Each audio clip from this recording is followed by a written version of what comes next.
aku akan ceritakan pasal pemain favorit aku dan legenda Arsenal, iaitu Thierry Henry. Sebut je nama Henry, mesti korang kenal dia antara legend Arsenal musim 2003 hingga 2004. Dengan Arsenal yang masa tu jadi satu-satunya kelab dalam sejarah EPL yang jadi juara dengan rekod tanpa kalah.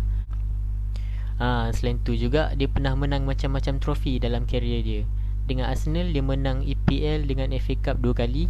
Dengan Barca pula pernah menang La Liga 2 kali dan trofi Champions League. Tambah legend lagi, dia pernah menang World Cup tahun 1998 dan Euro tahun 2000 dengan Perancis. Okey, tanpa cakap banyak lagi, jom kita ikuti sejarah karier dia sejak Monaco, Arsenal, Barcelona sampailah ke Amerika dengan New York Red Bulls. Kalau cakap Monaco je, mesti korang kenal kelab yang selalu cipta bakat besar dalam bola sepak kan. Sekarang yang korang paling kenal mestilah Kylian Mbappe. Tapi sebenarnya dari dulu lagi Monaco dah gila bakat pemain muda dari akademi diorang. Henry tak terkecuali dari senarai pemain muda hebat dari akademi Monaco. Tahun 1994, lagi Henry yang baru berumur 17 tahun dah bermain secara profesional kat sana bawah manager tak lain tak bukan lagi Arsene Wenger. Wenger letakkan Henry kat posisi left wing pada awal karier dia, tapi percaya satu hari nanti budak Henry ni mesti boleh jadi top striker.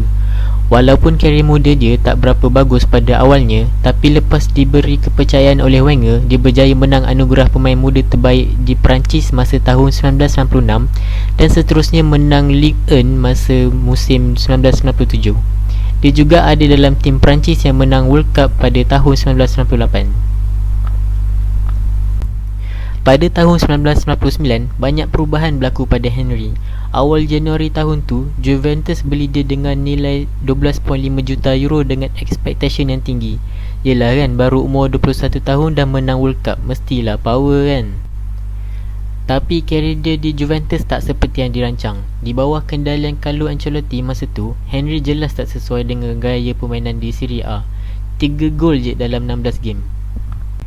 Henry sendiri mengaku yang dia tak enjoy lagi main bola dan sikit lagi hilang semangat dan bermain bola sepak. Sebab kat Itali, dia lebih banyak bertahan dari menyerang sebab suasana Liga Itali yang utamakan corak lebih bertahan. Kurang setahun dengan Juventus, akhirnya dia kembali disatukan dengan Arsene Wenger ke Arsenal dengan nilai 16.1 juta euro. Zaman tu tak macam sekarang, nilai tu tinggi weh masa tu.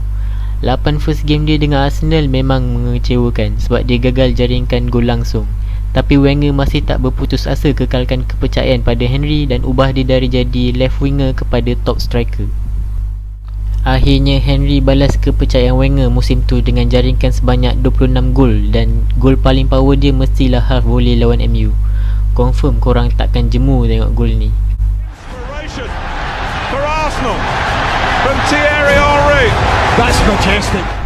Musim lepas tu, tahun 2000 sampai 2001, Henry jadi top scorer Arsenal. Tapi waktu yang sama kecewa sebab cuma berada di tempat kedua EPL di bawah MU dan kalah 2-1 di final FA Cup lawan Liverpool. Kejayaan akhirnya tiba pada musim 2001-2002 dengan Henry ketuai jentera serang Arsenal. Arsenal berjaya menang Piala EPL dan tewaskan Chelsea di final FA Cup 2-0 sekaligus merupakan top scorer Arsenal dengan 32 gol. Musim 2002 sampai 2003 mungkin musim individu terbaik Henry di mana dia jaringkan 32 gol dalam semua pertandingan dan cipta rekod assist terbanyak dalam sejarah EPL dengan 20 assist. Rekod ni sampai sekarang tak ada yang mampu pecahkan. Ozil ke De Bruyne ke, tapi malangnya Arsenal gagal menang apa-apa trofi musim ni.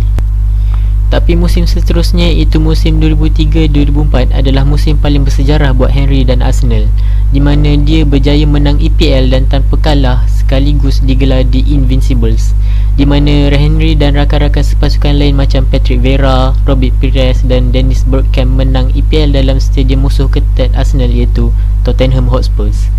38 game, 26 menang dan cuma 12 seri. Fan Liverpool jangan jealous Arsenal je boleh buat. Musim ni, Henry sekali lagi kekalkan momentum dengan jaringkan 39 gol dalam semua pertandingan. Walaupun berjaya menang banyak anugerah domestik di England, Henry gagal menang trofi Champions League dengan Arsenal dan kalah 2-1 di pentas akhir UCL menentang Barcelona masa tahun 2006.